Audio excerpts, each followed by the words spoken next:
जसं modern science आज हे औषधांमध्ये सोमूत्र वापरलं, मानवी मूत्राचा वापर केला जातो.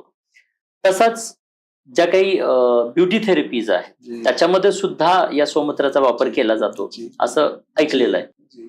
ऍक्च्युली काय आहे, जो काही मी तंत्रयोग सांगितला, ज्याच्यामध्ये शिवांबू कल विधी सांगितली, जी भगवान शंकरांनी देवी पार्वतीला सांगितलेला जो वार्तालाप आहे, त्याच्यामध्ये देवी पार्वतीला भगवान शंकरांनी सांगताना सांगितलं की स्वतःचं तुझं सौंदर्य चांगलं ठेवायचं असेल तर स्वमूत्राचा वापर कसा होऊ शकतो.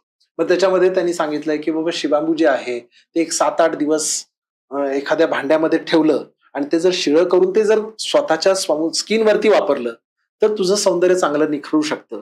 बरोबर, याच्यासाठी हा उपयोग सांगितलेला आहे. आता तुम्हाला आश्चर्य वाटेल की बऱ्याच महिलांना प्रॉब्लेम्स असतो, ड्राय स्किनची तक्रार असते, नेहमी स्किन त्वचा शुष्क पडते, लवकर सुरकुत्या येतात. मग त्याच्यासाठी जे काय वॉटर बाइंडिंग व्हावं तुमच्या स्किनचं म्हणून तुम्ही काही मॉइश्चरायझर लावता. बरोबर. आता ह्याच्या मॉइश्चरायझर मध्ये जो काही युरिया कार्बाईडचा वापर केला जातो, ह्याचा सोर्स काय आहे? मेडिकेटेड युरिया आहे. म्हणजे मेडिकेटेड युरिया ज्यावेळेला तुम्ही हे बेस्ट जी वेळेस ही क्रीम्स तुम्ही शरीरावरती लावता त्यावेळेला तुमच्या स्किनची वॉटर बाइंडिंग कॅपॅसिटी चांगली राहते, त्यामुळे तुमची त्वचा कोरडी पडत नाही. बरोबर, आता हे जे काही मेडिकेटेड युरिया वापरलं जातं हे कशापासून काढलंय? याचा ओनली सोर्स ह्युमन युरिन आहे. बऱ्याच वेळेला ब्युटी पार्लरमध्ये ह्या महिला जातात, चेहऱ्यावरती फेशियल लावतात किंवा तुम्ही ब्लीच करता, त्याच्यामध्ये अमोनिया असतो.